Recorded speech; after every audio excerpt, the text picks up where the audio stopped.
They're ready for action. I hope you are too. Welcome to the Cardiff International Arena.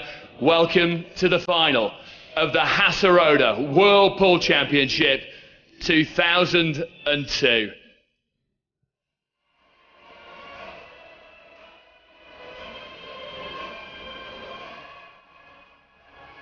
So, 128 players came from 42 different countries.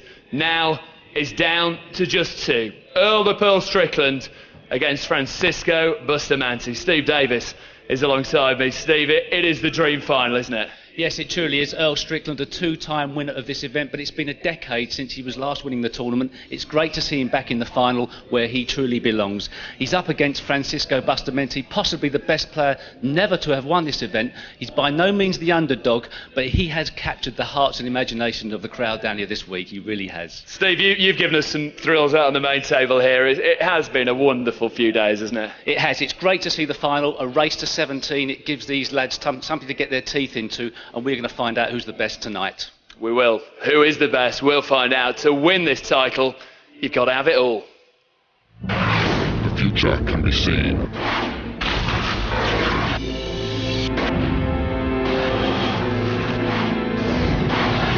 The future is in sight.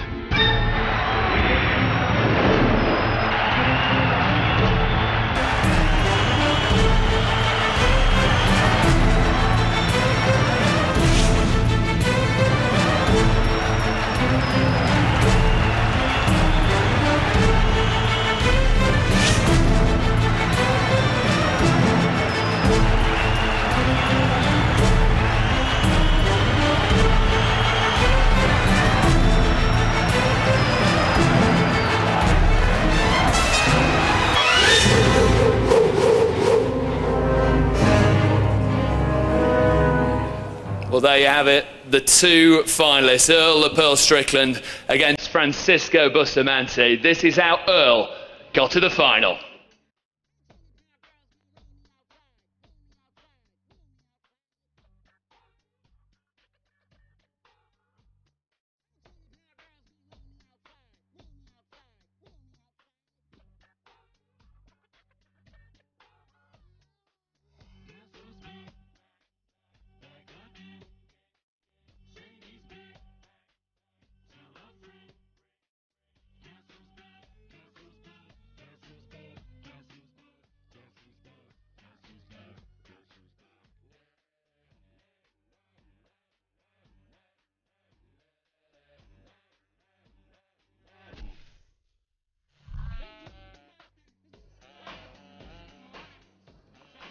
Well, he made it look so easy towards the end there, but Earl's a bit of a character, Steve. He is temperamental sometimes. He has been likened by some of the experts this week here to the John McEnroe of nine ball, but what a great shot maker. And once he sees a clearance, he just goes for it. He doesn't mess about. He's not a slow player at all. He gives himself every chance of clearing the table. A real entertainer as well. He's been having a bit of banter with the crowd and really getting into this event. He loves nine ball, Paul. He would love to make it 3 times a winner here. Okay, that's one half of the equation. What about the other half? Francisco Bustamante.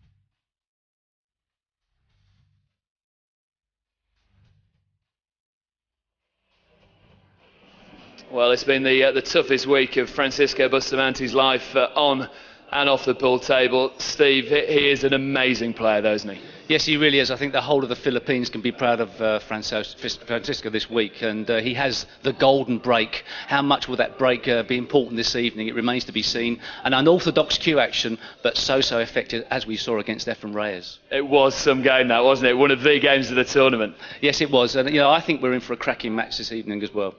OK, well, there you have it. The two finalists. That's Steve Davis's view on the events. What about some former world champions? Well, Aisha has been finding out what they think. Aisha. Thanks very much, Dave. Well, yes, I'm in my usual spot on the mezzanine level, but on this special occasion, I'm joined by a former world champion, Johnny Archer, and the reigning champion, Mika Immonen. So, gentlemen, Francisco Bustamante versus Earl the Pearl Strickland. How do you think it's going to go? Well, I think it's definitely a tough match tonight. You got Earl, coming off of hot wins, playing well, breaking the balls well. Bustamante's come along after what has happened to him this week. He showed a lot of heart. And, it's hard to say, but it may be Bustamante's week after everything's going. But, I just want to get a ringside seat so I can watch. Mika, what do you think? Well, it's really hard to predict the outcome, but Bustamante, he's been playing great, and he's had a really tough bracket, and he's come through. And but Earl's always, he's a fighter, and he's got a lot of shot power. So I think Bustamante is a little bit of a favorite. Well, Dave, that's the view from up here. OK, as they say, it is time to get it on. The final of the Hasseröder Whirlpool Championship 2002. To introduce the players, John McDonald. Ladies and gentlemen, a very warm welcome to a packed house here at the Cardiff International Arena. Matchroom Sport proudly present the final of the Hasseröder Whirlpool Championships. Sanctioned by the Whirlpool Association and live and exclusive here on Sky Sports. You've joined us for the final of the Hasseröder Whirlpool Championship. Let's meet the players. Firstly, from the USA, he's 2 times champion of the world, 5 times a US Open champion. It's the $1 Million Man, the one and only Earl the Pearl Strickland.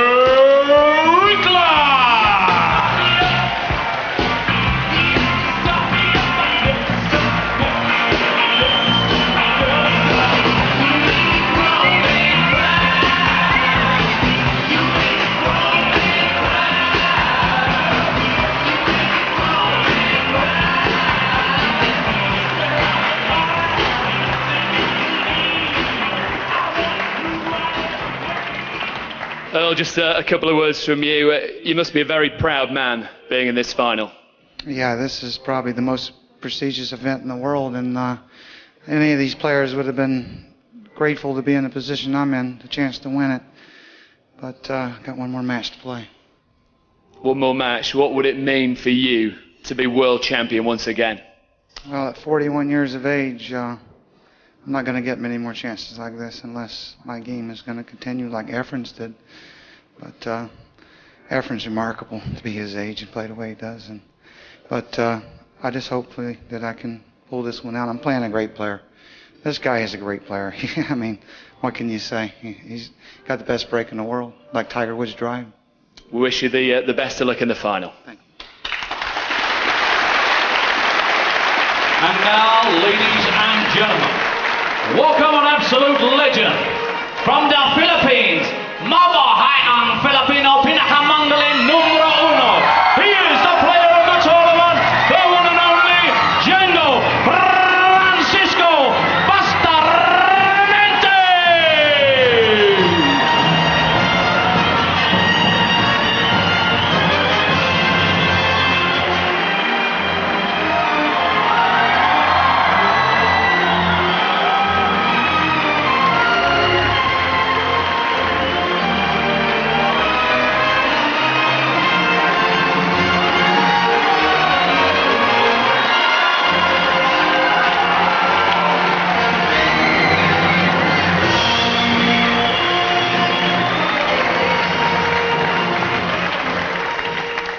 Francisco, you looking forward to this final? Well, it's a very surprise to me to be in the final. It's tough to play with the 128 player, but I think this is my, lucky to be in the final. We wish you the best of luck. It's going to be a fascinating match. Jim Weish and Sid Waddell in the commentary box. Ladies and gentlemen, Earl Strickland, Francisco Bustamante, the final. Time for action.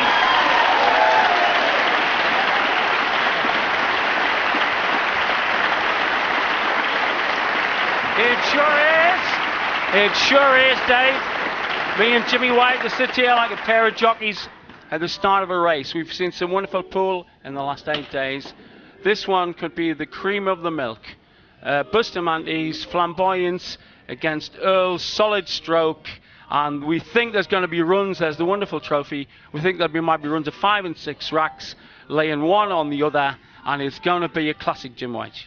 Well, why is there any reason to think differently? The sort of form that these two have exhibited en route to this final, knocking in 5, 7 racks at a time. It's been the highest standard that we've seen in the UK ever. Right, then this is the lag, very important for who gets the first shot. And remember, this is a long course pool. They play the best of... No, they play a race to 17 racks, and it's winner break. So look out for a guy reeling together some sort of form. The Hasserada World Pool Championship kicks off with this hit from Earl. Intensity personified, Earl Strickland. And whichever one of these two is breaking the balls well. Well, that's a super duper little lay on the top right pocket for Earl on the one. Look out for that. Look out for the wing balls going and the one getting into a sweet position for them. Also look out for cue ball control. Well, I noticed right away, Sid, he's bringing that cue ball back. That's what he needs to do because that one ball's always floating past the side pocket. This is a big opportunity for Earl. In the zone, yes, he had a very fractious match with Takahashi in which he was actually warned by the referee about his behaviour. But in his next game, he was in a different zone. And as Jim White put it, there are 7 Earl Stricklands. We think in this final, the gentle, business-like Strickland might entertain these people. If Earl focuses on the match and stays away from the distractions around him, look out. This man is capable of playing at a level that very few can cope with. Absolutely. Offered tobacco farm at the age of about 10, 12, borrowed 10 cents to pop in the pool room, and has never looked back. Hustler, he admits that when he was in 18 to about 23, and then he came out of that racket and was a founder member of making this the top sport it is in the world now. Well, Sid, I can tell you one little statistic, that Earl Strickland has never been beaten in a major final. He's won 5 U.S. Open finals in the 5 he's appeared in. He's won 2 WPA world titles in the 2 he's appeared in, and 3 unsanctioned world championships that he's appeared in.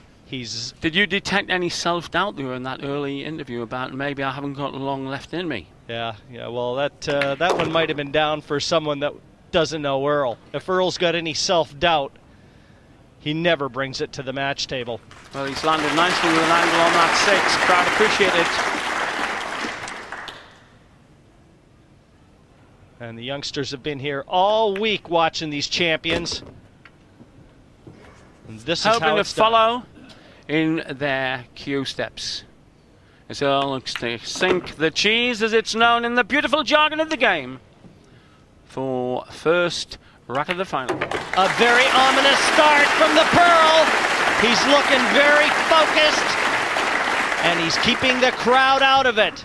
Francisco Bustamante, certainly a crowd favorite here, as one would expect. But if he doesn't get out of his chair, he doesn't score. Absolutely. My friend Nigel Reese, the referee here, shaking with nerves, just like I was about 2 hours ago, because this is, I think, his first major final. We went to his local pub where he plays pool, and we ate Welsh lamb, and we played some pool. But he's nervous. Well, experience is worth an awful lot in any sport. Strickland has been here before. Bustamante making his first visit to the final of the World 9-Ball Championships. Rack 2, Earl Strickland to break. Here he goes again. You would bet on him getting a couple down off the break. But the key thing is look for position to the low ball. Oh, he's been kicked into the side pocket. And look at the lay of the land here for Bustamante. There's nothing Earl can do about that. That's just a bad break, and he has to accept it. It's the roll, and that's the way it goes. Eyes fixated. They watch what every shot of the other guy does, particularly the break shot, to see what is positive action on the table. In Francisco's semifinal match against Yang, young player from Chinese Taipei that many were touting as the player to beat here, he trailed 7-5, then rattled in 6 racks in a row with a break, the like of which I have never seen. Hits the ball sometimes at up to 30.5 miles an hour. The great Mike Massey, trick shot artist, said, "Sid, you got to go see Francis Bustamante's break shot. It's a force of nature." And he's looking to put the red, I would think, in the same pocket. See, trickling the ball towards the middle of the table. Applying to science, get the ball in the middle of the table, then you optimize your angle. So this should be an easy run out, Jim. The key here, Sid, is from the 4 to the 6. Francisco's going to need a nice angle on that pink 4 to bring the cue ball down the opposite end of the table for the 6 ball. And this isn't Flash Harry. This is an efficient way to do it. And you've got to be good. What an entertainer. This is the key shot coming up right here. He needs to drop on that 6. Going to be pulling this ball off that side cushion. And he's almost off the ball with bottom left. Spin. He's got to clear the 9. And I think he may just be there. I think that's a clear shot. I think for safety, I was going to say safety. For aggression, he needed another 3 inches on the shot. But it should be to that 9 no bother now. Just the wrong side of the 8 here, Sid. He's going to have to go up the table and back down. With a bit of spin on the ball made to alter the natural angle. And this is how cruel 9 ball can be. An unfortunate kick into the side pocket for Strickland, and how many racks will it cost him? 1 for sure, and counting. Bustamante and Strickland, 1-1 here in Cardiff. And the Philippines have come out in droves. Filipino fans all supporting their hero here in this match. And many of the Filipino players as well have stuck around to watch Francisco. Well, they went wild up there on that balcony with Phil Taylor supporting Bustamante last night as well, the great world darts champion. And the Filipino fans and, I mean, the players really urged on Busty on every shot. Well, you're going to see a break. Sid, you described it as a force of nature. He's got one of the hardest breaks in the game of 9 ball. And there's his very good friend and a man that he took out in the quarterfinals, the great Efren Reyes. And I don't have to tell you who he's supporting here. Absolutely. Now watch, watch. Sometimes, Jim, he takes the cue out of the bridge going backwards. I'm not kidding. You can see it even from here. Watch that cue come right out of the bridge hand, and watch the force and control exhibited by the great Bustamante here. Park that cue ball in the middle, but he's not landed on the 1. Well, a rare event. A very productive break. Slaughterous, in fact, but no shot. Once again, all motion using legs and his forearm just swinging through that plane. He can wash his hair with his big toe. What an athletic, coordinated movement that break is. Going to be pushing out, just looking for an area to push the cue ball to. And this isn't easy. Anytime the ball that you're snookered or hooked on is near a pocket, your limitations for the push out. Everybody's eyes fixed on this. The push out is a challenge shot. You don't push to a snooker or even a half snooker. You push to somewhere that you've got a plan for, because the opponent can put you back in. Now he's pushing into an area here where I think, well, I don't think, I know, that's a full ball snooker. And Earl Strickland is either going to have to jump this or he's going to have to turn it right back over to Bustamante, and that took very little time. What was the logic in that shot then, to rule to a... Well, obviously Francisco can jump the ball. Strickland not nearly so adept. So, he's going to get the short tackle. A precision instrument. Now, the theory on this is to hit the ball extreme force, and at this distance it won't be volleying, it won't bounce. He will hit the one on the flat. Did he ever? And Earl leading the applause. A great shot. Even Strickland acknowledging that. Didn't we say it was magic? Right into the heart of the pocket. See it again. See the point I made, that the ball jumps over the one ball and then it bounces twice, and then you get it. So it's best to go in on the volley or just after.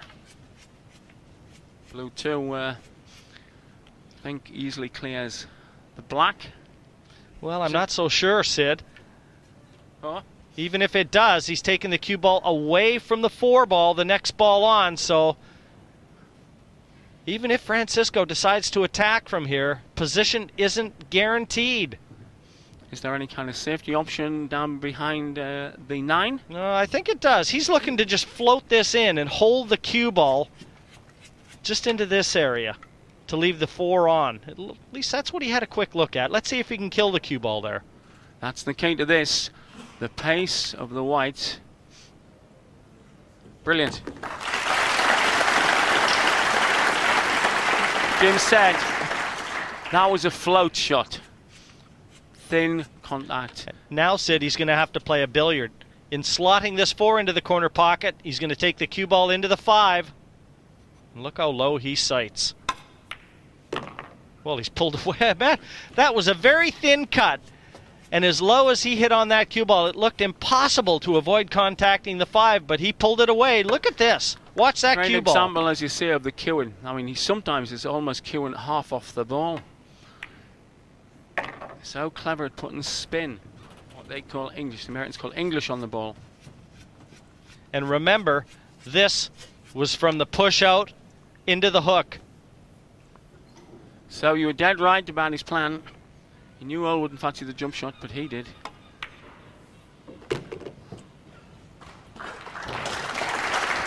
And a perfect angle on the 7 to go back up for the 8. This Absolutely. has 2-1 written all over it. And it's winner break, so we could see the first of a reel of racks. Earl would be reeling as Francie put him on the rack. Here you go. What's the position here? He's got an angle to go into the cushion. He's perfect, Sid. His Throw choice. back. Just pull it straight back for the 9. And Bustamante's starting to look very comfortable. Pull isn't very apt word because they do have that white on elastic. This then for Francie to take a 2-1 lead in the final. You could hear a sliver of chalk drop here in Cardiff. The 9 slotted into the corner pocket. Francisco Bustamante, 2-1 ahead of Earl Strickland. It's a race to 17, a long match, and a match to decide the champion of the world here in Cardiff. And right now, Bustamante all set to break off in rack number 4. But what a shot he pulled out here. Yes, that was the shot that he knew Earl would probably not take on. But his own expertise with the jump cue shown here to perfection from that angle. Doesn't matter how many times you look at that, you can't fail to be impressed by how he negotiated that escape. And you'll have worked out, and so will Earl, why there was no shot on after the break. So he'll have made some minute adjustment, probably, looking to get 3 or 4 balls down, and a good shot on the low ball. Well, you just saw what Earl Strickland sees. The style of Bustamante. It's cost 2 racks, and he's on the 1. Has he ever? Just watch the force. Eyes not leaving that cue ball until it explodes into that diamond cluster of colors. Any tricky ball? As we see that immense balletic, coordinated, athletic break. Is there a problem, Jim, with that pink? 2-4 is the only problem. And you can see he's going to be pulling back here to get the cue ball close to the center of the table to leave an angle from the 2 to the 4. Pull shot, the same as the draw shot. Involves coming in below, halfway down the ball. And the lower you hit, the more acute your angle of pull will be. He'll ensure to leave himself an angle here too in pocketing this 2 ball. He'll try and just pull the cue ball off the cushion and bring it back into this area to leave the 4 ball on. He doesn't want to be straight on this one. He wants to be at an angle for taking the ball. Well, this is... Wait a minute. Is this clippable, and can he draw it off the cushion out the other end? He's got a little more angle than he would ideally have liked, Sid. And that's what's taken him a little extra time. So he needed another, what, 9 inches on the shot? If he could have just pulled that back to where I had the X, the shot would have been a lot easier and the cue ball much easier to control to the 6. Well, a tough pot, this one, and he's got to have it. The speed it'll be traveling, it's either in or over the pocket. It's in. Oh, what a lovely touch on the 6. And that's good, Jim. Brilliant.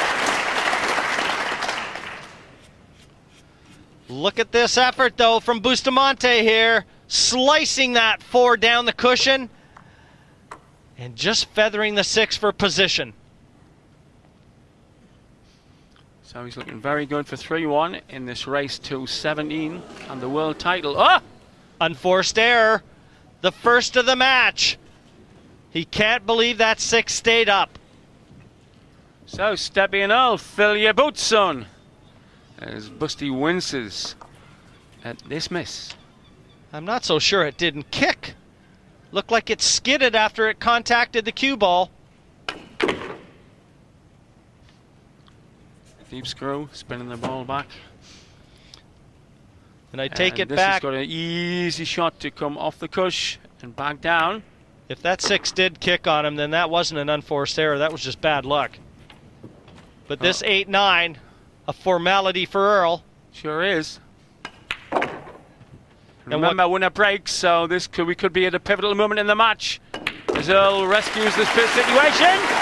2-2 apiece. Long way to go in the final, though, and they're going to see more from each player.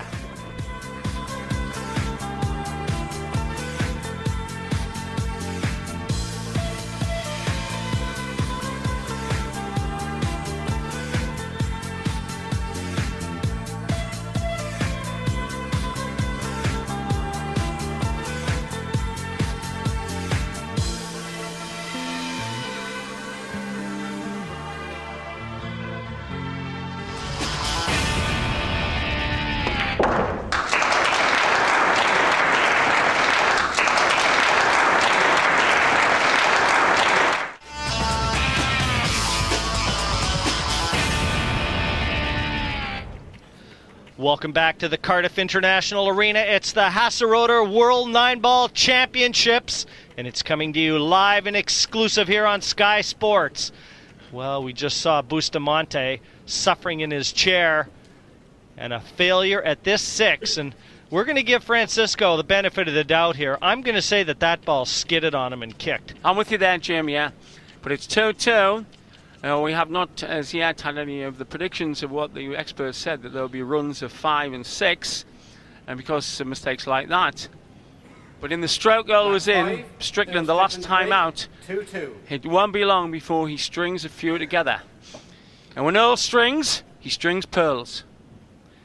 4 in the books here in Cardiff, and Strickland all set for rack number 5. And he's on the 1. Yeah, that extra little run on the blue too cleared the pocket for the pearl.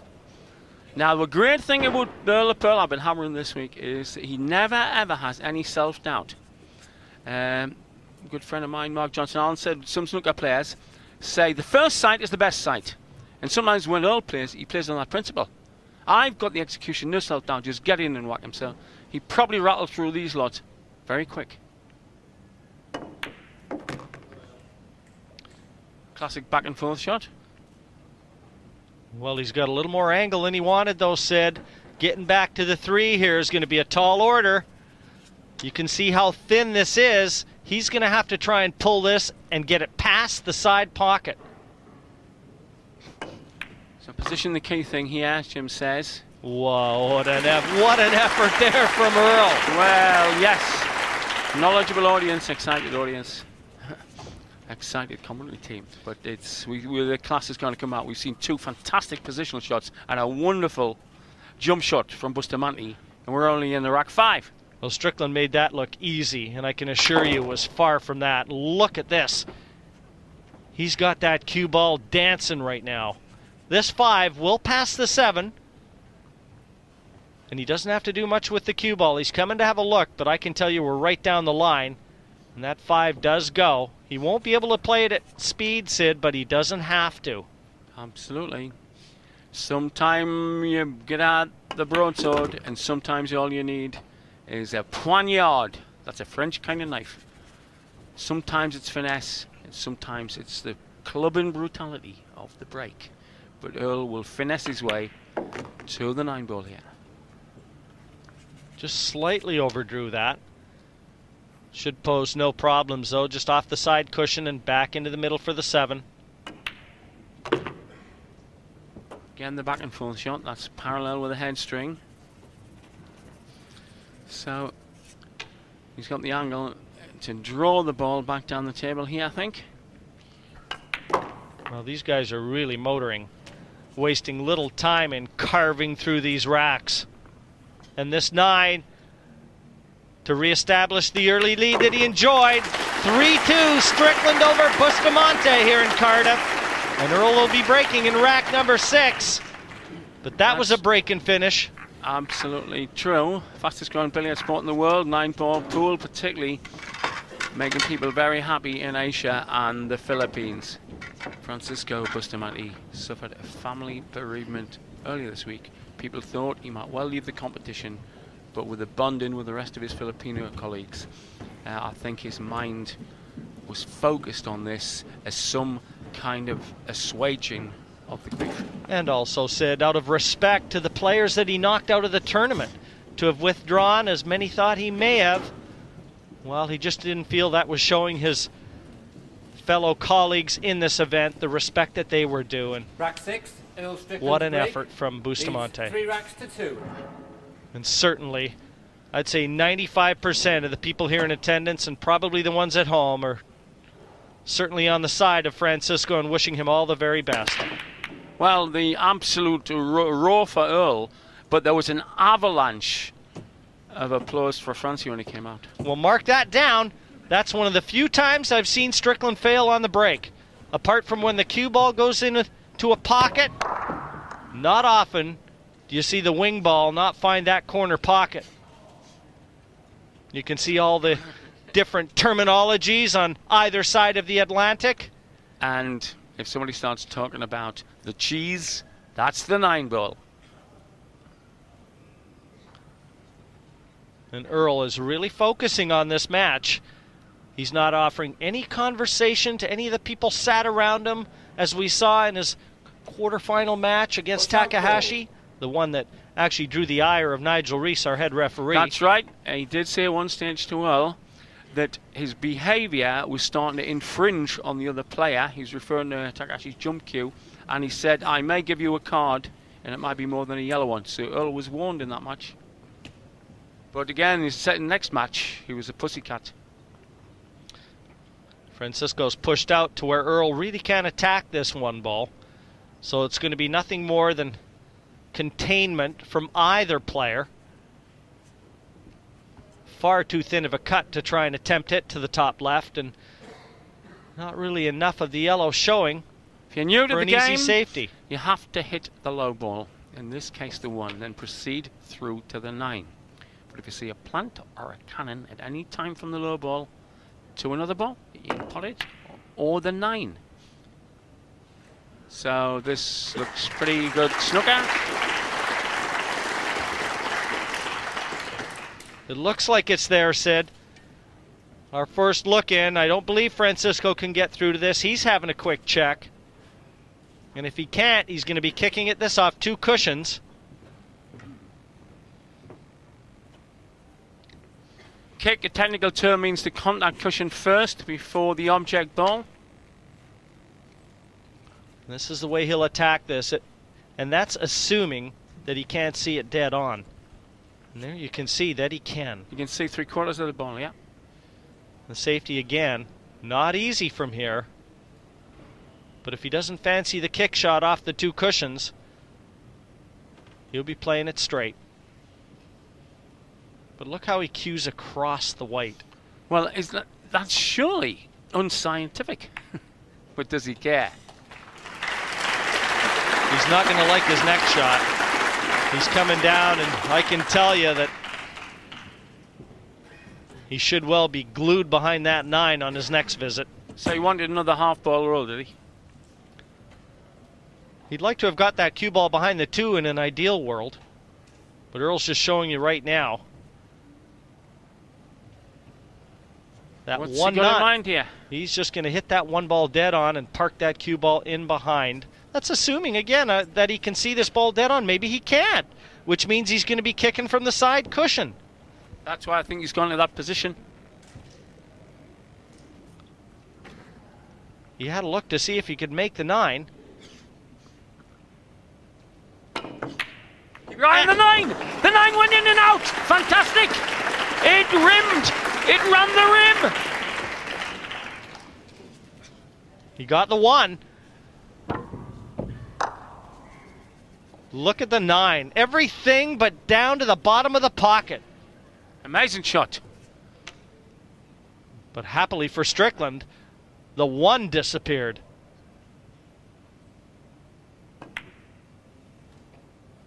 Safety in mind. And that is the definition of a safety. Earl's shaking his head, but I think that's very well done. Well, he is a perfectionist. Well, it's just a question of whether or not he can get to that side cushion. I've got to believe that this is a snooker, but Francisco's having another good look at it. Well, you know what, Sid? I think he's going to massé this. Around the 7, and if he hits this right, he could even make it. Oh, unlucky. 1/4 of an inch off going in off the knuckle. But it's like giving Dracula the keys to the blood bank, letting Earl in here.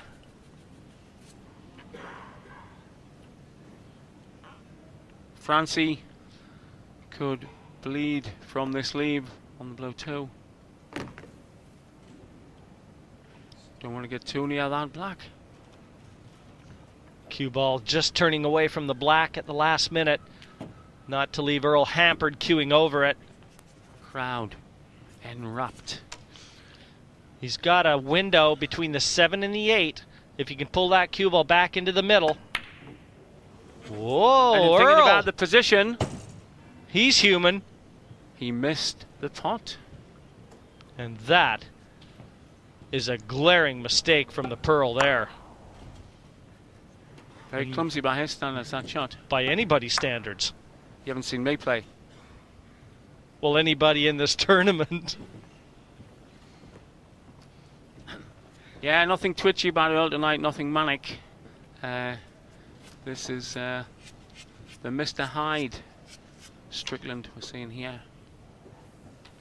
Now Francisco looks like he's going to try and take this cue ball in behind cover, and he may even go after the 3 top right.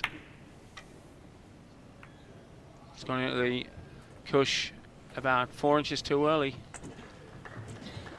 But look at the cue ball behind the 4. That was part 1 of that equation. And that is not the sort of situation you want to come out of your chair to confront. But this is what Strickland bought for himself with that miss. He's got no one to blame but himself. World final in Cardiff. 128 of the best came. Well, he's Still staring the best here. He was staring at somebody there, Sid. I don't know exactly who, but as he walked around the side of the table. But does he have to have a reason? Oh, yeah. He's putting the glimpse, the evil stare on Efren, who's probably putting the evil stare on Earl. He's going to the short cushion. Very difficult to escape this.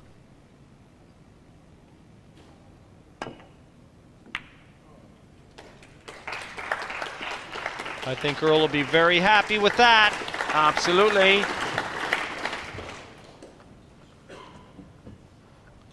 (3-2). He leads in this race to 17. For the world title. The winner, a check for $65,000. And more importantly, the crown. The Hasseröder WPA World 9-Ball Champion of the World. The most prestigious event in 9-ball pool.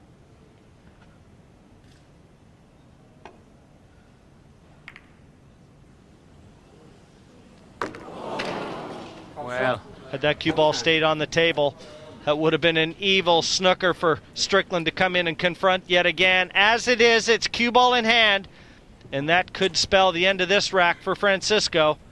But watch how it so nearly stayed on the table before it disappeared. cruel game. There's no doubt about that, Sid.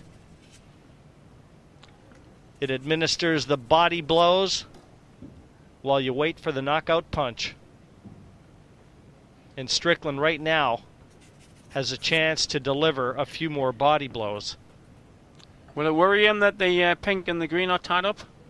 He can place this cue ball anywhere he wants, and he should be able to attack that 4-ball. He's had a look to see if it's available, and I don't think it is, other than the pocket that he's playing the 3 to.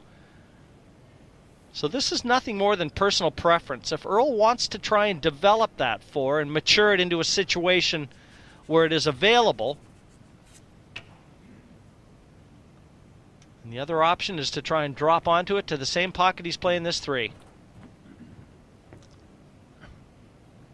Will it help him to also develop the 6 by that route?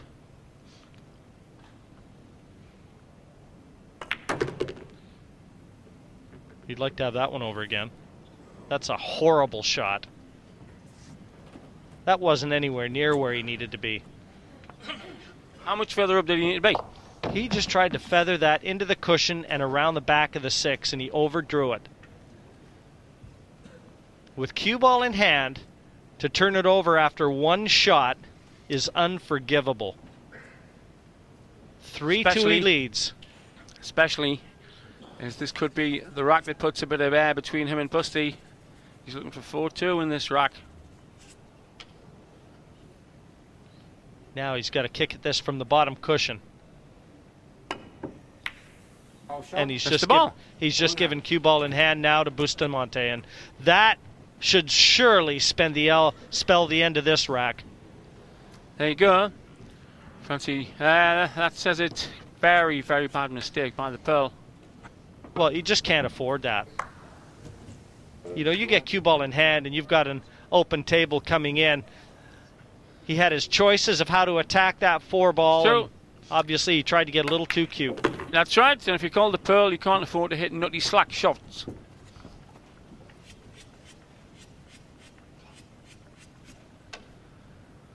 But he is suffering right now.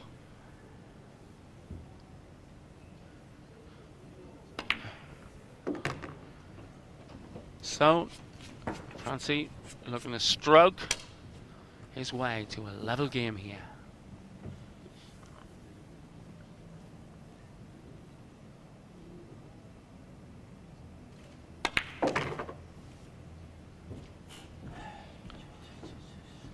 Again, a nice angle on the 7 just to get that cue ball back into the middle of the table for the 8.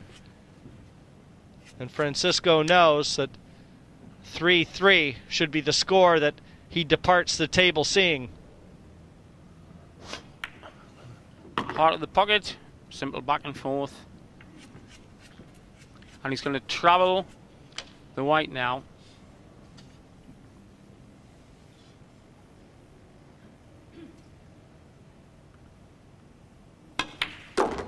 Heart of the pocket.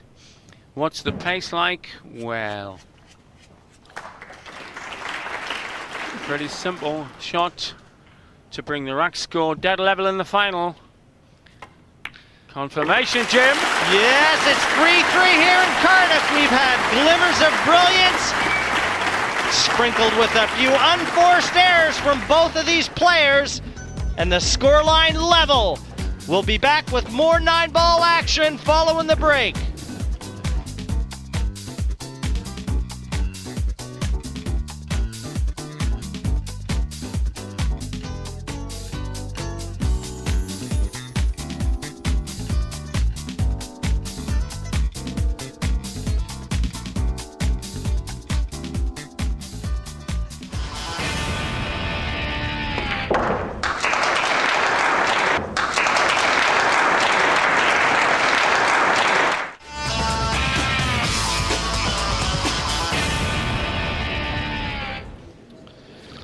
The interested spectator there, Alex Pagulayan, as relaxed looking as you'll ever see him.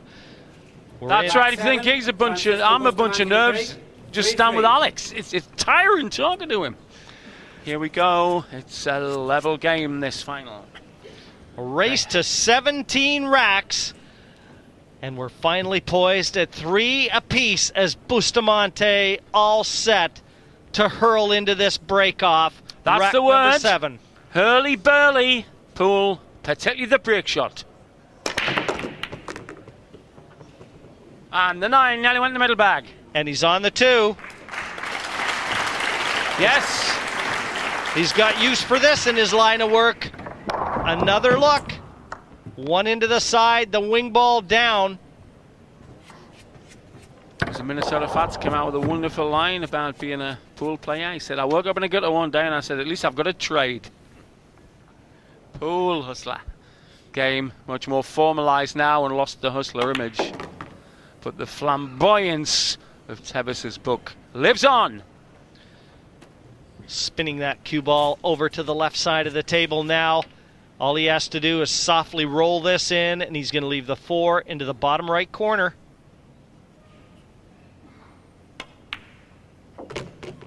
Just feathers the knuckle. They do use the pocket, the angled pocket, not the bevel like on a snooker table. They use that to create better position, so they don't always shoot at the middle of the pocket. Francisco took out 2 former world champions en route to this final. Countryman Efren Reyes in the last 8, and the last 16, the German star Oliver Ortmann. What a bracket he had to come through. And the young superstar from Chinese Taipei. Yeah, like a Bollywood film star. He's going to be world champ one day. Keep an eye open for him.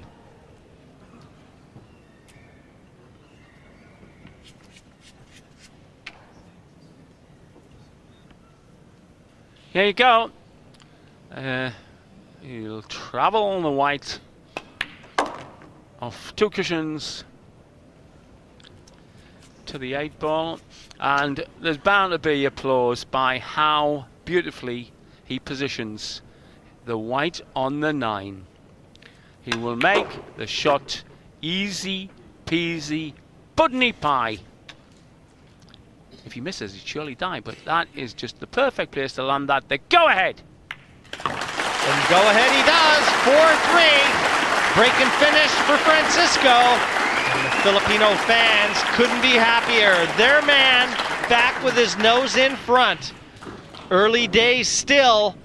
It's a marathon for the biggest prize in 9-ball pool. There he goes, Francisco Bustamante. Django went to Kiel in Germany a lot of years ago, and he cleaned them. There were blokes walking around with their trouser pockets hanging out. He cleaned the place. And everyone has come to watch the biggest stars in the game. From 42 countries they came, 128 gained the right here in Cardiff, but thousands, tens of thousands qualifying for those 128 spots from around the globe. It's thirsty work, pool watching. 4-3. Rack number 8. 4-3 the lead. Django looking to split 'em and sink 'em.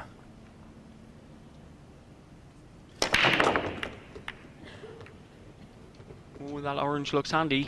And look at the position. Oh, my goodness. This is what Yang saw in the semifinals. Planted into his seat for 6 racks. Bustamante can rack them together like nobody's business. And we mean rack 'em as in Torquemada, the Inquisition.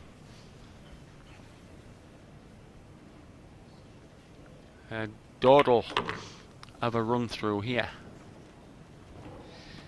This is the sort of situation that if Francisco starts hitting the break shot like this, he's going to make it look so easy.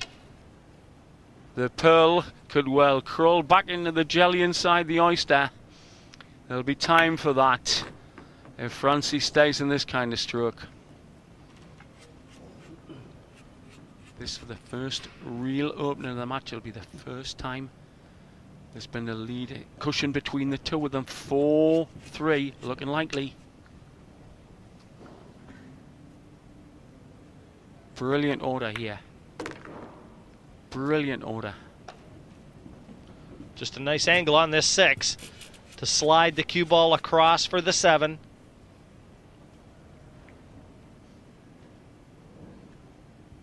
Sid, I don't believe there's been a 2-rack difference in this final as yet, but we're about to see one now.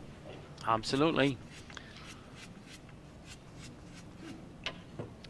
And if Busty gets his nose in front, he could make a road runner look like a tortoise.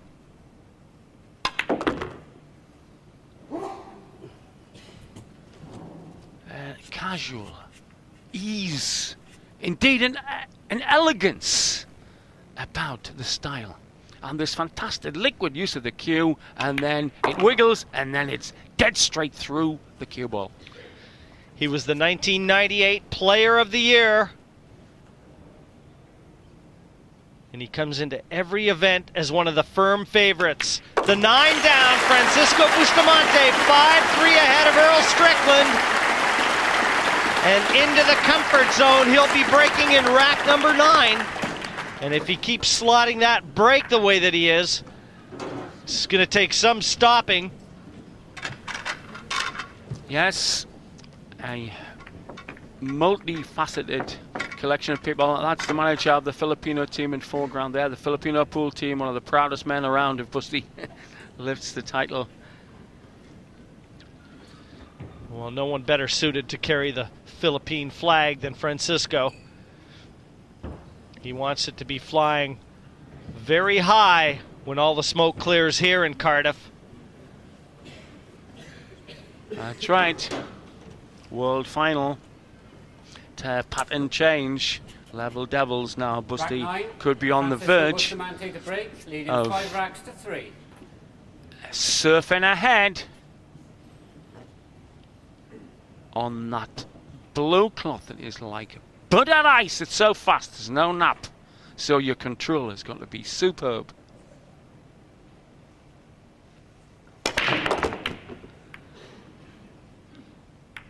He needs that one to be clear. Ooh. And I don't think it is.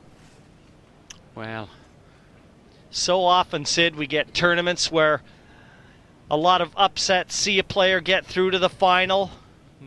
The one in recent memory, Ismael Paez, when he took out Strickland in the semifinals. From what? Strickland 7-2 up in that match, yeah. Well, this one, in this particular event, the most dominant players in the tournament have made their way to the final. Coming into this, Strickland had won 182 racks and dropped only 41. Bustamante, would you believe, 183 rack wins, dropping only 51. So dominant have these two been. They're definitely here by right. Well, Nigel Rees thinks his first major final, certainly his first world final, is on the case. Like Private Eye, he is close to the action all the time. Looks like only safety here. You might want to just try and fine clip this 2 and run around the angles to bring it back in behind the 9 with the cue ball, and that's if it isn't on.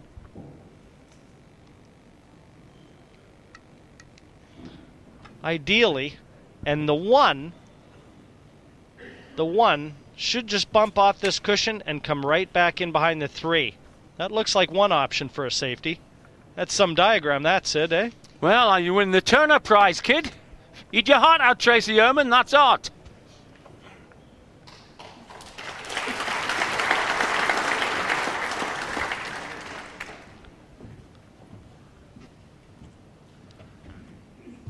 So Earl sees what Francis left, surveys the scene.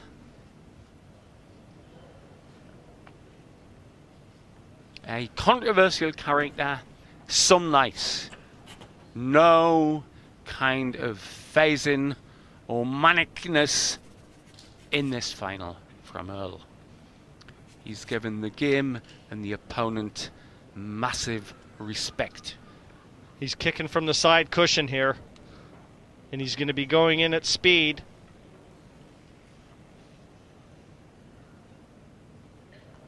Back a 2-rack deficit, but I think he may have set it up. Now, he's left it, but it's a long, difficult one. Earl starting to show a lot of negative body language as well. Just kind of thumping his cue down as he walked back to his chair. He's only 5-3 down. It's early days here. A race to 17, as you can see. But you certainly don't want to dig yourself too big of a deficit to have to try and claw out of. That's right. As we see the difficulty of the shot, it's a long way. Oh, lost the line.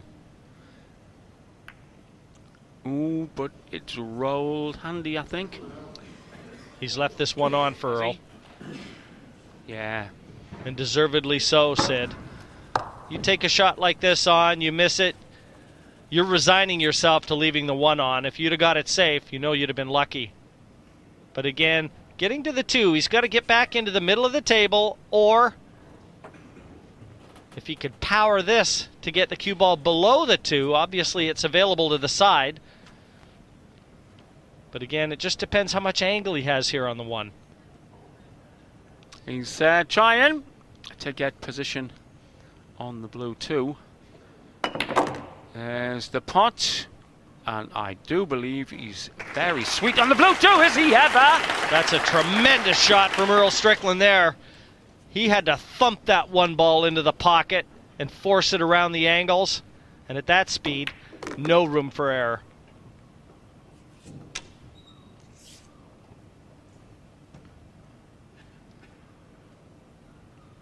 Earl has been dabbling with snooker technique. That was a bad shot. Standing square onto the table because he's so impressed by Steve Davis. He didn't need to hit that 8 at all there.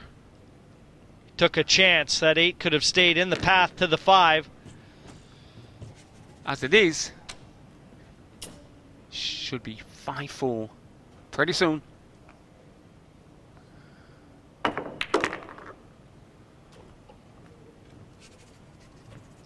One thing that you have to admire about both of these is as much pressure as they're under, you'd never know it to see them.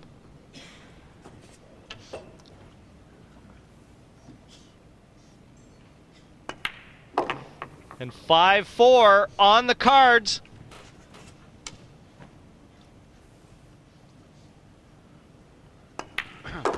Five.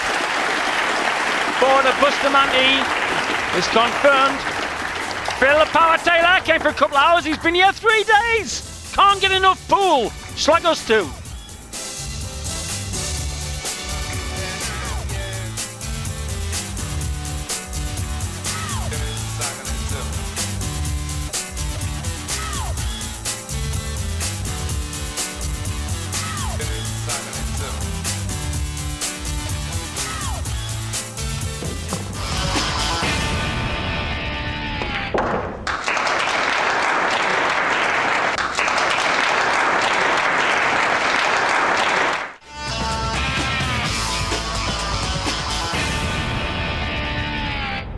Welcome back to Pulsating, indeed Pullulating Pool in Cardiff. The World Pool Championship final. Earl the Pearl Strickland in play here. Yes, the great Nick Varner, a former world champion, said that Strickland is the toughest opponent he's ever faced. I had dinner with Nick last night, and he said, if you see that look in his eyes, Jimmy, watch out. Similar to our team member Steve Davis's look when he ran 3 separate nights. He dumped Reyes, he dumped Takahashi and Suki. That's that same I am here on business look about Strickland. Another look at the break. He got a ball off the break, but he didn't land on the one. The one ball just catching that point on the side pocket and going the wrong end of the table as far as Earl's concerned. And this is looking a lot like a push out here. So I'll put you on the spot, Jimbo. Where would you push to? Well, Sid, you know, he's having a good look. I don't think he can get, well, he can get through to the one.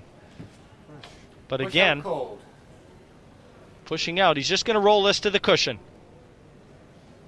Leave a little bit more of the one ball available. It wouldn't surprise me if Bustamante put him back in. Unless he can get through to the right edge. Then he can bank that one up the table and hopefully bury the cue ball. Mind you, having said that, there's no cover up the left side as we look.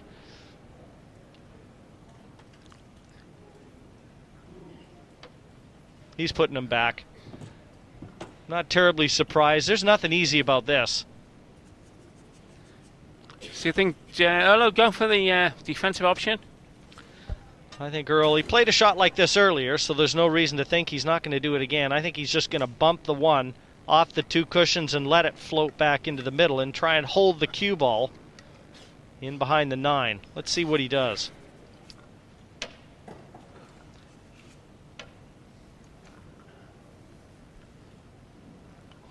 He left 5-4 race to 17, the world final.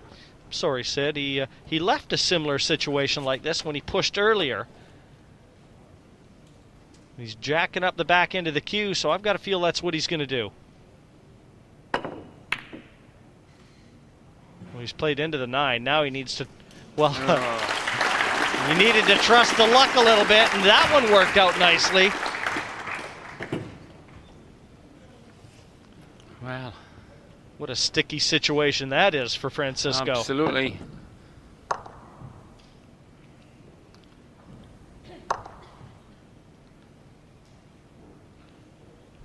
So he's got to go, what? 3-4 cushions to do this, does he? Yes, this looks like about a 3 cushion escape, possibly 4. Yep. 1, 2, 3, and into the one this way. That looks to be the only escape path. And very, very hard to hit it, but very easy to dolly this one up for Earl after the escape. So take Steve McQueen on the motorbike to hit this one. He's just allowed to do it though. How's it running?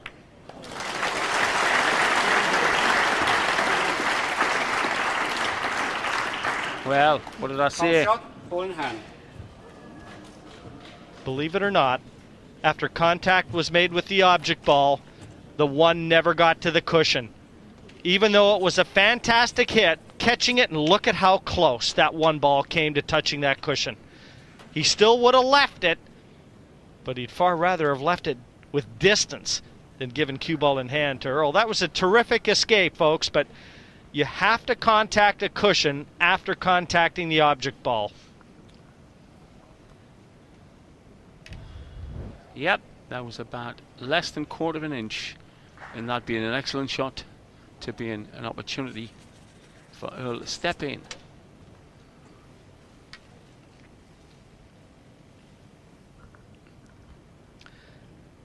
Earl's going to try and just pinch the pocket a little bit here and get the cue ball more into the center of the table for easy cueing into the 2. Now, he's very straight on this. Yeah, that's all right. He doesn't need to do anything with the cue ball, just stop it dead. Yep, You know, he's not quite as smooth as I've seen him look in this tournament. That's right. There is a... as I said a lot of times, Earl has no self-doubt. So if they're there to be hit, he just walks up there and clatters them around as if he was in practice. But you're right. Well, and you can't legislate. I just see some tightness in his arm, Sid. He's not releasing the cue. Even when he drew that one earlier, leading up to this, he's not letting the cue do the work. Earl is normally very smooth and fluid, and he gets through the cue ball better than any player in the world. Yes.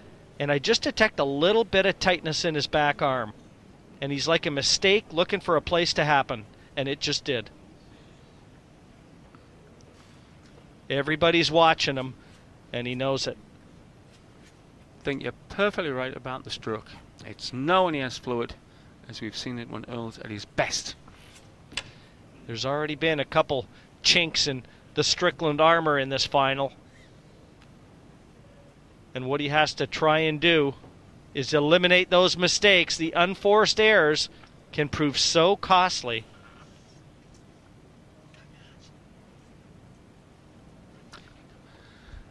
You can see Francisco taking a long time to work out.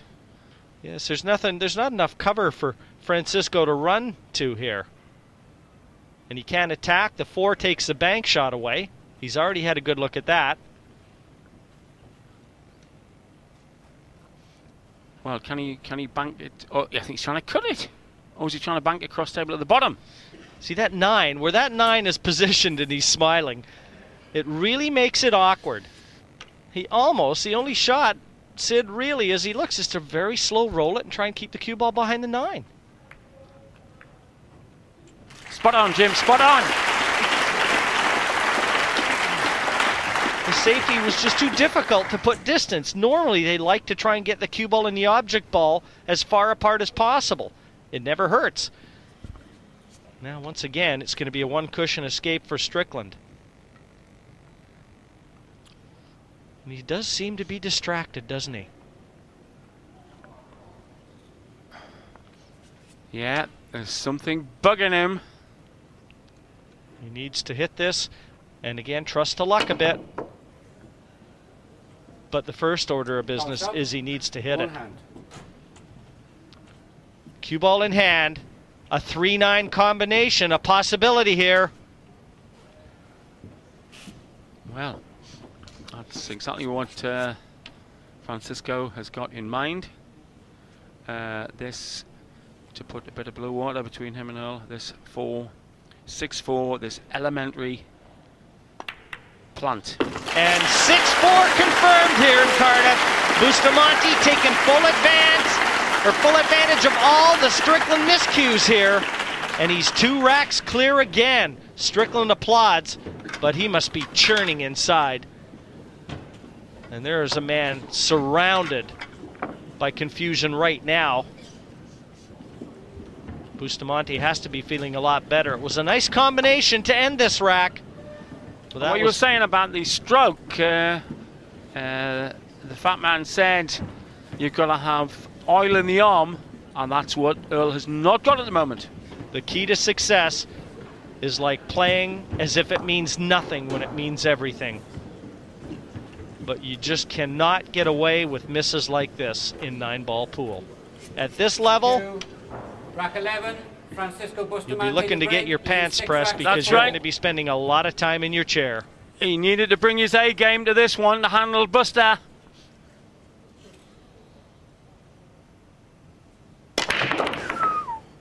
Lost the cue ball there. Power in that break, incredible. Tons of power, but this time he erred on the side of power and not on control. That cue ball flew towards that side cushion, and normally he just plants it in the middle of the table. Bouncing to the side cushion and not on the 1. Is there an aggressive option on this one? Not at all. This is going to be a shot that, again, Francisco will be looking to stick Earl in the tall grass. And it'll be a poor shot if he doesn't. Mind you, he might be... I was going to say, wait, he was cueing Looked like he was going to try and bank that into the bottom right corner, but it was always going to be safety.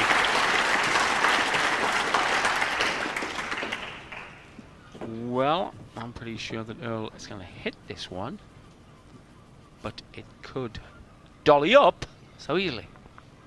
Well, this is a choice for Earl right now. And it looks like he does have available the 2 cushion escape, where he may have to spin the cue ball to get into the 1. And if he doesn't fancy that, or if he feels it offers more safety value, he does have just the straight 1 cushion hit as well. So it just depends what he fancies here, Sid. And I think coming in with a bit of right-hand side. Look at that. Anything you can do, I can do better. The only problem now facing Francisco is the exact same problem that just confronted Earl Strickland, hitting it and getting it safe. And this one, about the same degree of difficulty to hit, but he again is going to be trusting to luck a little.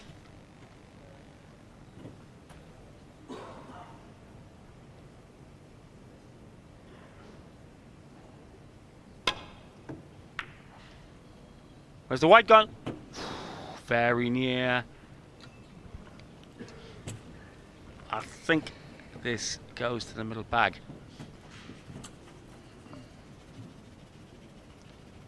And it does. And it's an almost automatic drop onto the blue 2. Well, he may leave him in trouble because it takes the cue ball away from the 2 ball. Oh, yeah. No positional value there, so again, trying to keep the clamps on Francisco. He's only 2 racks in arrears right now. No reason to get desperate as yet. Yeah. He's got ropes at the moment on the Filipino Tornado. And this one's going to take some hitting. With that cue ball wedged up to the pink 4, Francisco looks like he's going to go 3 cushions.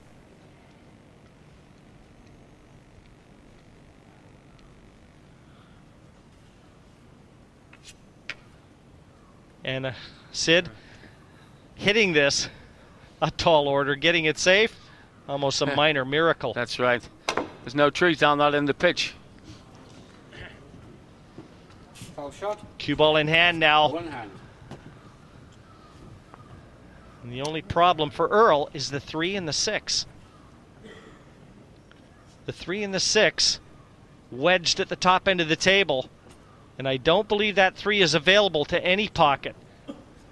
So what Earl is looking at right now may even be the possibility to attack the 9 off this one. Well, he was having a quick leg at it. He did. Sure was. He did. If his other option is to roll through with the cue ball here and leave a nice angle on the 2 to try and dislodge that 3. That's what he's elected to do. And I don't know. This is close. So watch the path. He's going to go off the side cushion and try and hit it. The white. Oh, passes. It must be available to the top left, Sid. It didn't look like it was. No. It still doesn't look like it is. Well, it's where it seems to be wedged up against the 6. Well, I think Earl wanted to travel just a little further with the cue ball. If he'd have got it down into about 6 inches below where he is, he'd have been able to play a snooker easily. He should still. Well, it was available. That ball didn't look on. Nope. That was an amazing look there. There's no way it looked like that 3 went. Earl, I take it all back. You knew what you were doing all the time. But that one wiped its feet. 6-5 coming up. And now waltzing through this rack. Strickland looking to pull one back and get to 6-5. Screws over for the black 8. Gently drops onto the 9. This shot. 6-5.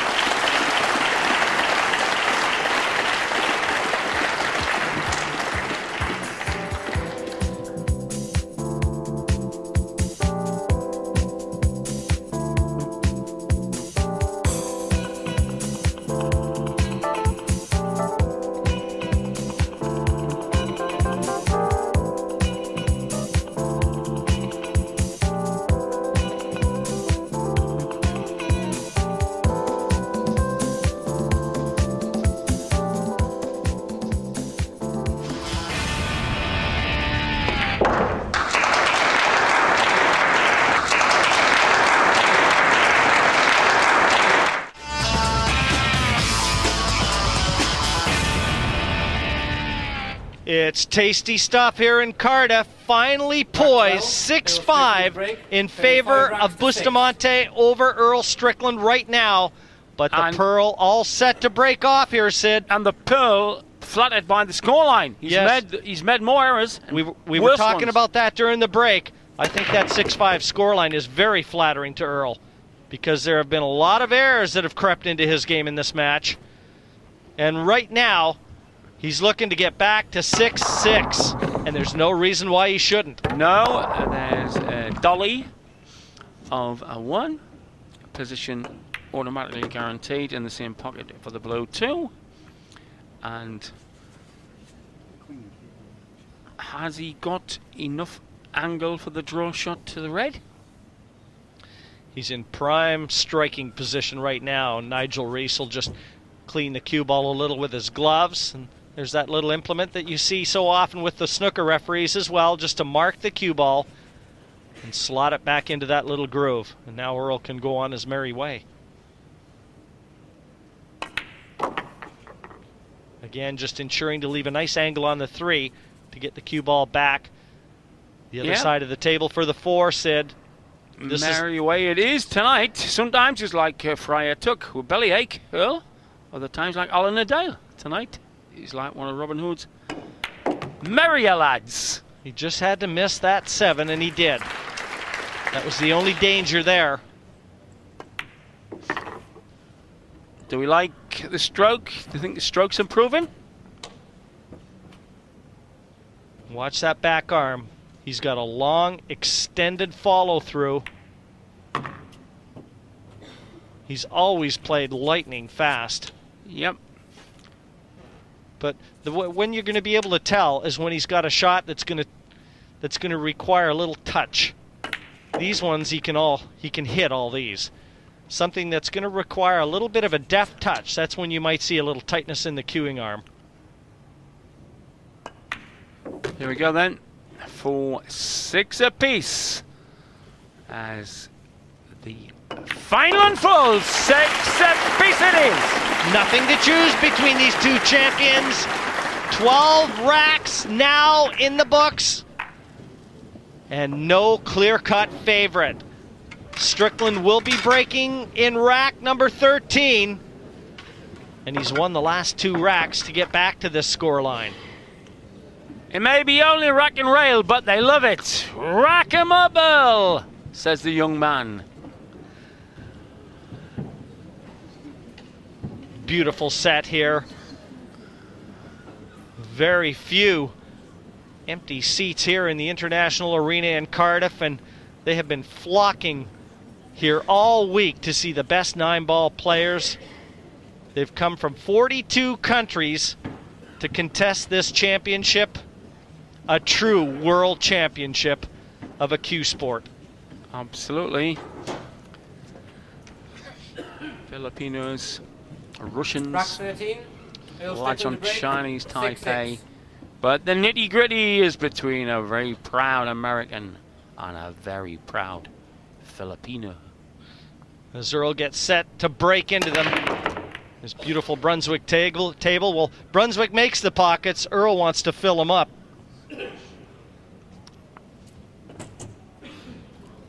Another look at the wide stance. Not nearly as animated as Bustamante.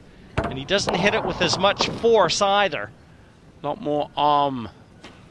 Not, as Jim says, the stomach muscles and leg power that Francie puts into the break. Does he like this shot on the 1? He can see this one, and it offers half a chance. The only problem for Earl is getting back down for the 3. He's got a wall of balls on the right-hand side there, Sid. And to get that cue ball back down for the 3, not that easy. And the option is to try and hide the cue ball. He could try and kill this and just bring the cue ball into this area in behind that wall of balls and bank that 1 ball up the table. Let's see what Earl does. That's the shot in behind the wall.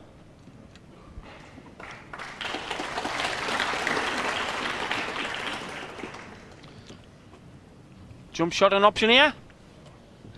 Not any longer. He's going for his jump cue. It's not an option, it's a guarantee. Well. Look at the 1-9. Haha, yeah. He'll be going for it as a plant, not a billiard. He's Ready? coming down to look at it. This is about a half ball hit on the right side of the 1, and he wants to get that 9 tracking towards that corner pocket. That's right, keep your eye on the cheese. Oh, it's going to dolly up. It's there for Earl now. Sure is. Just overcut this. And any softer and he wouldn't have left it on. Going on about his stroke, is there any shot here that you think may illustrate if Earl's in better touch? Well, again, he's in a position where he can hit these. We'll keep our eye open for something that's going to require a little bit of finesse. He's got to get the cue ball back up the top end of the table now for the 5. And this will be just drawn off that side cushion and up the left side. See there? He's left himself a much tougher shot than he should have. He didn't get into that cue ball nearly as well as he would have liked to. The 6 available to the same pocket, so he can hit this. Yeah, and it's not really hard work to get on the 6 either. If this does go in,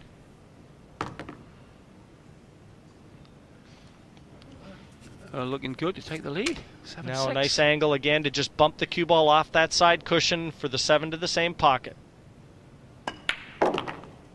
That was cued nicely.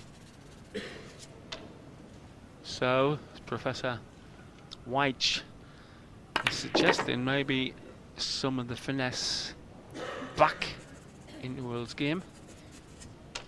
Be a very handy time to take the lead and then get oil in the arm. It could be painful for Busty pretty soon. Missable. A steady stroke needed here. And achieved the 9 down. Strickland with his nose in front, 7-6. He's not been in front of this match often. Can he hold the lead? Chock-a-block with fascinated fans here. CIA, the Cardiff International Arena. Yes, few empty seats. As we said, young and old, they've come to watch all the best compete for the biggest title in the world. Leeds fans, Chelsea fans, fans of Q Sports, from pub pool through to the wonders of 9-ball.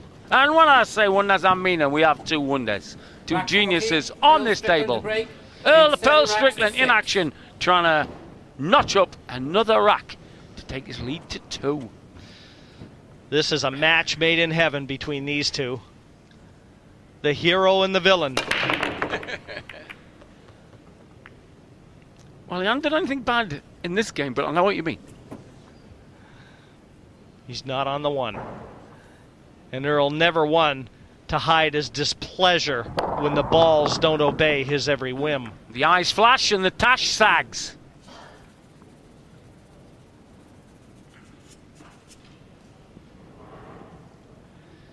He can just get through to the right-hand side of that 1 as we look. And he does have a safety option here, but it is fraught with danger, and he's going to be bumping that 1 ball towards the corner pocket. He's got to take the cue ball back up in behind this wall of balls. And he's going to be leaving the 1 if he doesn't get there.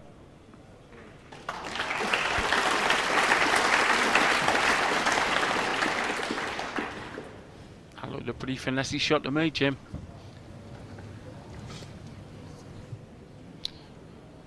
There's been a number of occasions Francisco's come to the table here and had nothing to do but to jump over. Here it goes again. People would think it was the steeplechase season.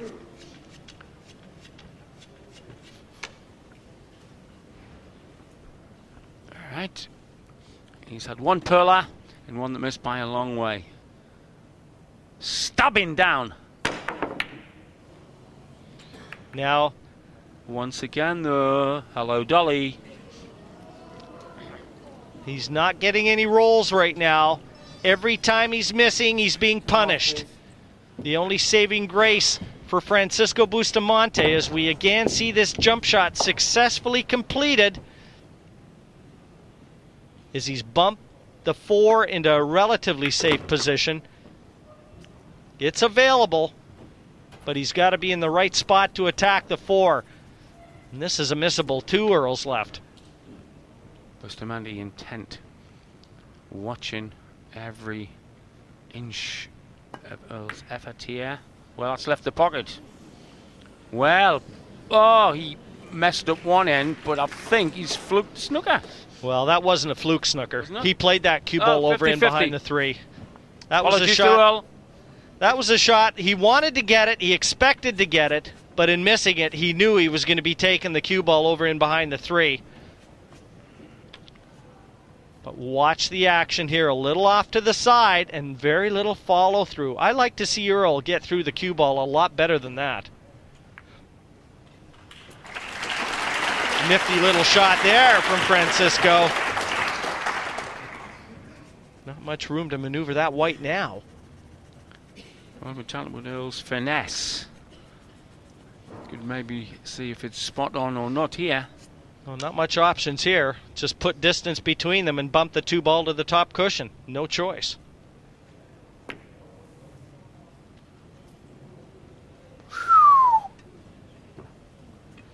Well, he can get a full hit, but what he'll be thinking, is he going to be thinking about a thin hit to take it along the rail and in? Wouldn't surprise me if he took this on. A very thin cut into the top corner. Position would be guaranteed if he gets it. Oh yes, what a shot! Crowd delirious! Bustamante's genius! One of the thinnest cuts you'll ever see. What a shot here. And this is the 4 ball now. This is the shot. Just enough room past the 9 to slot this 4 into the bottom left corner. He's got to kill this with slow drag and leave the 5 into the same pocket. Slow drag it is, and back and forth.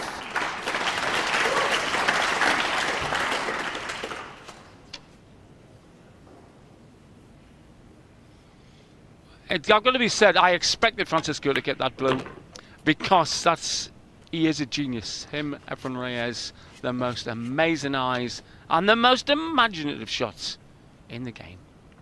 The way this one is unfolding, this has all the makings of going right down to the wire. Absolutely. Neither player able to get any distance between the other. That's correct. Now, it's going to flick this bottom and bit of check side to stop the distance being a problem. And this will hold the cushion as if it had been sellotaped. Well, he hopes so. And it did. The 9 deposited. 7-7 the score reads. Bustamante and Earl Strickland. And they are unfolding an epic final here in Cardiff. Nothing between these two. Every mistake punished. Yes, 2 of the greats. I mean, the Americans now allow foreign nationals into the BCA Hall of Fame. I would think Efren Reyes and Bustamante are penciled in for future induction. And it won't harm Earl's chances of getting in the Hall of Fame very soon to reach this final. It wouldn't harm him either to win it. Earl's credentials are going to see him through into the Hall of Fame, regardless of what happens here. He's already won world titles, 5 U.S. Opens. Francisco Bustamante will have to bow to Strickland in that regard. But it could be decided on a mistake or a flash of pool genius. We shall see. Again, he's losing that cue ball, Sid. If he lands on the one, and he has, and look at the way they've unfolded for him here. Bit of a miss hit, but he'd like to have a lot more miss hits like this. Any problems in that wall? Orange to black? I mean, is there any? His only problem is the pink 4-ball. It's so near that side pocket. When they land there, that side pocket comes into play. So Francisco may need to try and drop in behind it. He's just looking to see if it's available into the top left corner as we look from our overhead camera. But he's going to be able to attack it from the blue too. Stop shot. And now, what Jim mentioned, critical is the position on the pink after this blue dribbles in. Well, he's going to play it into the side pocket, and this is a very acute angle into the side pocket. He's going to have to get the white back the opposite end of the table, so he won't be able to just roll this. He's got to hit it.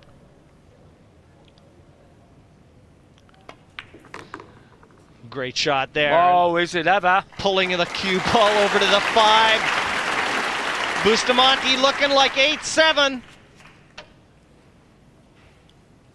Yeah, that was to within 1/8 of an inch of where he intended the white. Couldn't want a tighter final. 7-7. Looking like gonna be 8-7 in favor of Francie.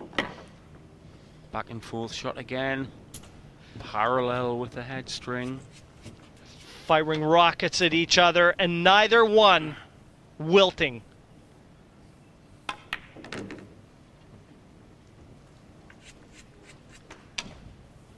Gathering his concentration. There's a lot more pool ahead in this final. Right, just tops it through to the cush to make it even easier. This shot, a bit of previous applause. I don't know why. He's not going to miss this. Yes! It's 8-7 in favor of Francisco Bustamante. It's the final. Cooks up.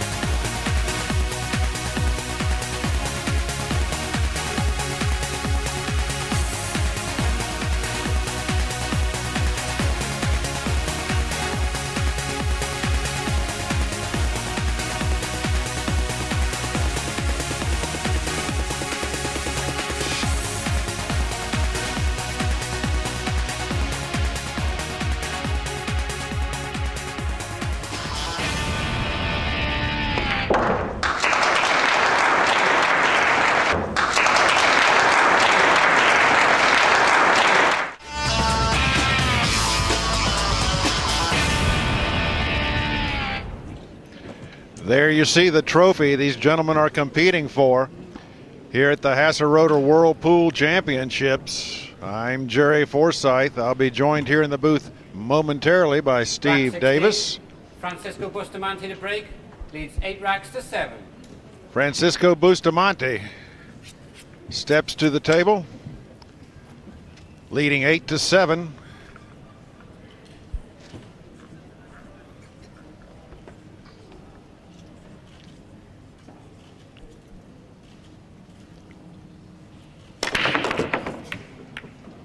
He's stuck the cue ball in the middle of the table, and the 2-ball has set up perfectly for yet another offensive display from Francisco Bustamante. There you see it. Not many breaks in the game any better than this man's.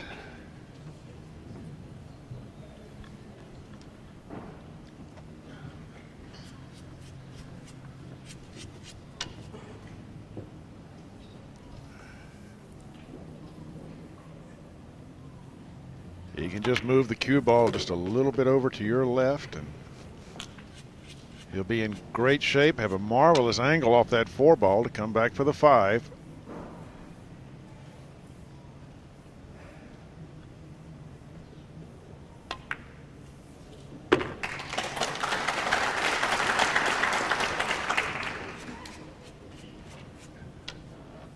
has everything he needs here to set up for the 6th ball onto the 7.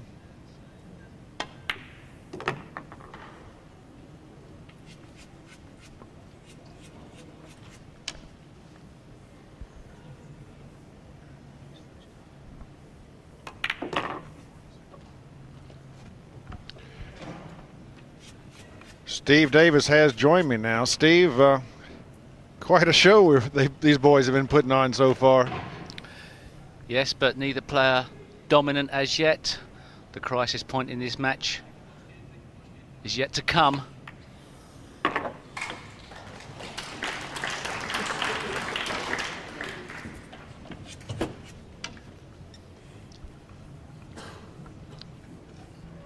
Bustamante 2 balls away from a 2-game lead.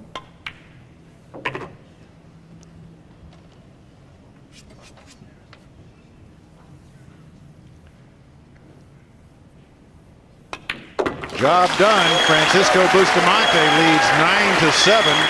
And right now we're going back up to the mezzanine where Aisha will be speaking to 2 former world champions. So Mika and Johnny, 9-7 so far in the game to Bustamante. How do you think it's going?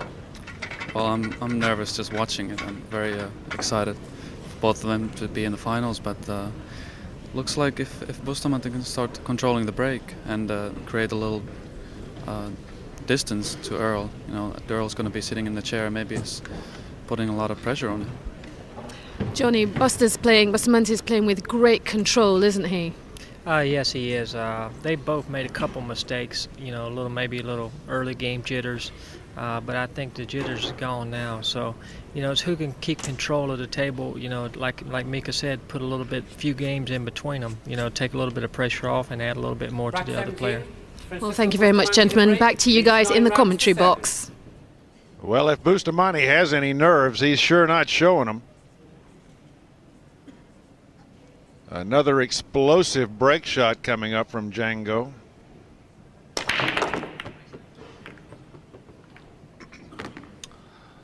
Are we aware what Django means, Jerry? Actually, it's the name of a very popular movie star in the Philippines. And how he came to acquire that nickname, I'm not sure.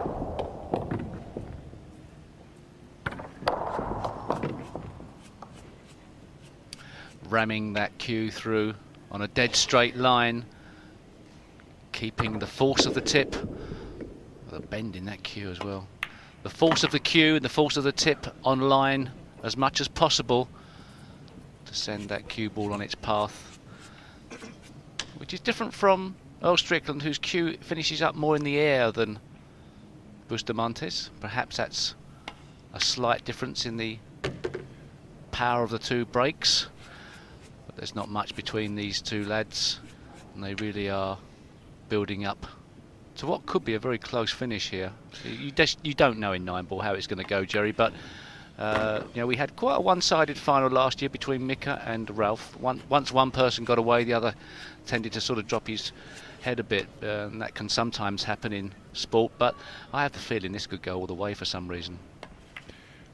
Well, right now, this is the nightmare that Earl did not want to suffer. To watch Francisco just come to the table and put together a few racks. As Sky Sports fans know, and 9-ball fans, even the newly converted, even a 5-rack deficit is nothing at 9-ball pool.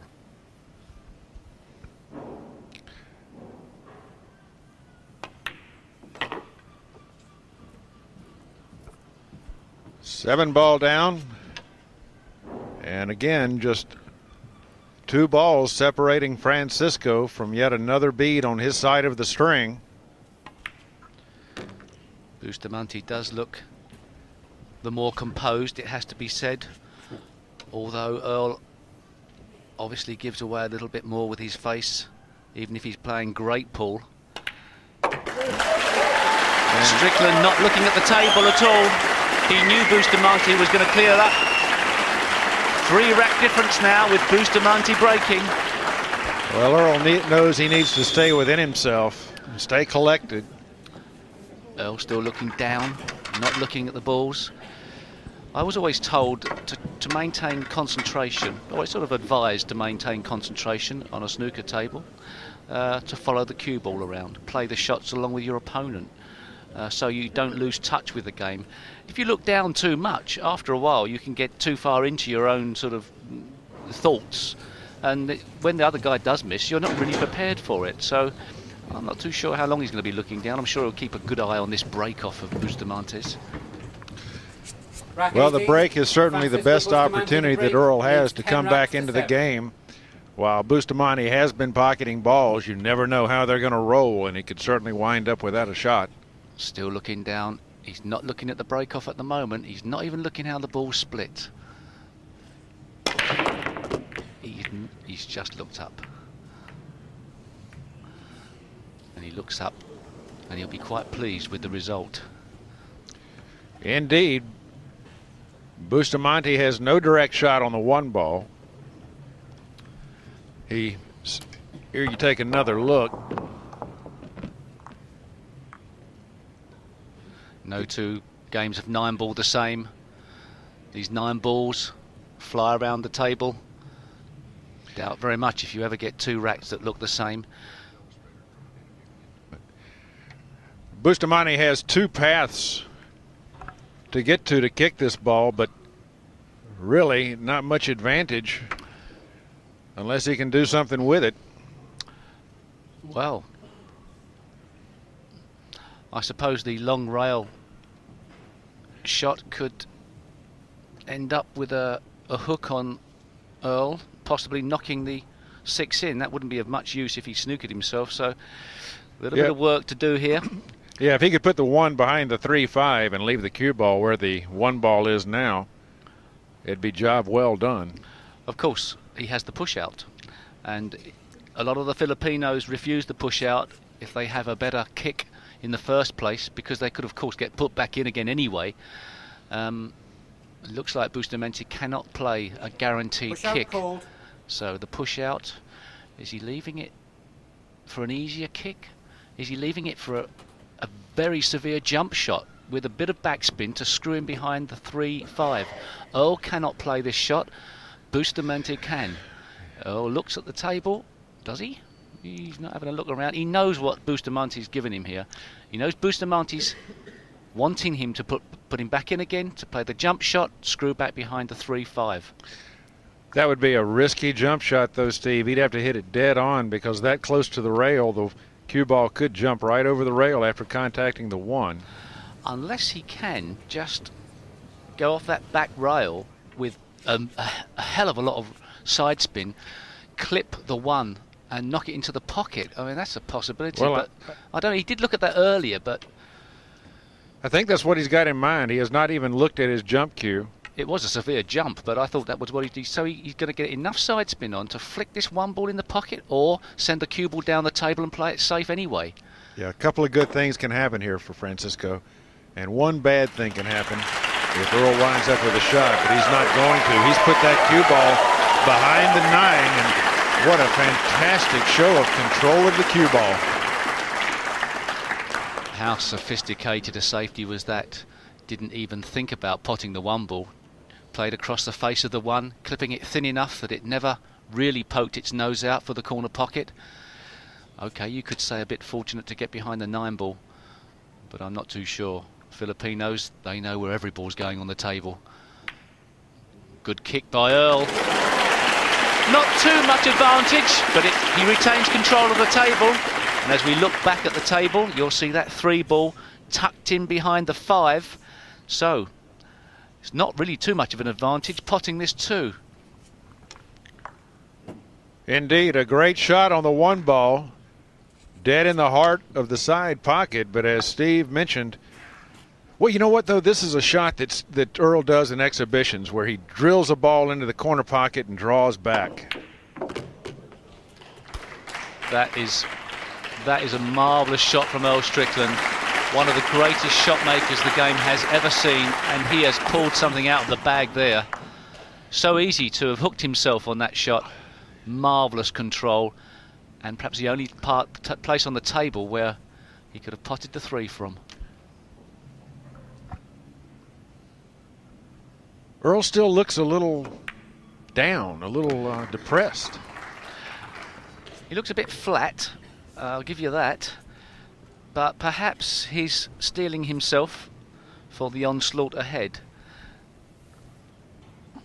He's made this into an automatic run out. This 5 flies past the 6 ball, and from looking like being in trouble there, he's turned the tables, as so often happens in a rack of 9 ball. What a marvellous blue 2 that was. That was a fantastic shot. One of the best shots of the tournament thus far. And it's given Earl this simple run to bring himself within 2 games of Bustamante and come to the table with the break. And with a break like Earl Strickland's, you don't know when he's going to sit down. Great striker of the ball, Earl. Sends that cue through dead straight. A very positive delivery of the cue. Didn't want to get this close to the 7, but he's delighted with the outcome.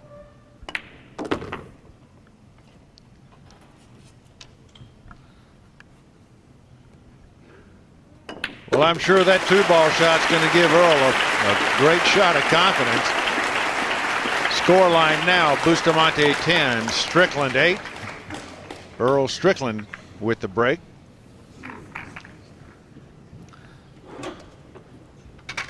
We're going to take a look here at a couple of fantastic shots by Strickland. 2 shots in a row straight out of Wonderland. Well, the first was an escape that he couldn't have dreamed for a better outcome. He retained control of the table, and who else would have thought of playing such a positive shot at such a delicate time of the match? The greatest shot maker possibly the game has ever seen. He borders on the edge sometimes, Earl Strickland, but all the Americans know how he can pull it out of the bag. Rack 19. He looks, I tell you, he does look quite calm now and cool. He's just having a chat with the referee about trailing 8 racks to 10. Nothing in particular, I don't think, Jerry. Just well, he had chatted earlier in the week with some referees about the placement of the 2-ball in the rack. He had felt that the 2-ball was being placed more favorably for his opponents than for himself. And do you know why, Jerry? He doesn't like the 2-ball in a wing ball position. He thinks that gives a more unfavourable split of the balls. Well, it does. I mean, if he can get the 2-ball in the back of the rack, the 2-ball is going to come up to the head of the table, although that's all null and void now. Earl Strickland has scratched off the break in the same pocket he did earlier. And Bustamante comes to the table, and it's an open table. Here's a look. You see that cue ball. The top spin catches it and sends it right into the side pocket. More worried about the split of the balls than the actual accuracy of the strike in that instance. And once again, he seems to go into his shell. Just for a moment, to get back to that 2-ball in the rack subject, the rules say the balls have to be racked at random. And so where it lands, it lands. The 2-ball must be at the back of the pack. It can't be next to the 1, touching the 1, I think. Is that right? No. Anywhere. It can be anywhere. As you just can't place it always in the same place. And the players would always like to have it in the very back of the rack. I think this the order of play here has been that the 2 has never been touching the 1, but I mean the rules, as you say, are correct, random. But I think for this particular competition, perhaps a slightly more sophisticated rule than the rule book, so to speak. They have, because they don't want to generate a favorable placement for the 2-ball. It makes the run simply too easy. Although how you can predict the outcome of 9 balls being belted around the table is beyond me. 10 including the white. Well, Francisco's going to take heavy advantage of that scratch. And slowly, perhaps over the period of time of a best of 17 rack, he is forging ahead. It is a tenuous lead, but he's got the advantage, that's for sure. Well, it's a very tenuous lead, and what Earl has to keep out of his mind right now is that if he had not scratched, the score could have been 9-10, and instead it's going to be 11-8. He's looking down. I don't know if he's looked up to see that Bustamante has come very badly on this positional shot. I don't know if he knows where the balls are. He just seems to be in his shell a bit too much for my liking. Does he know that Bustamante's got one awkward positional shot here? Did he flick his eyes up to have a look? Yeah, Bustamante came up very short on this last position shot, but man, you'd never know it to see the outcome. What a great shot. And this is not good for Earl Strickland fans.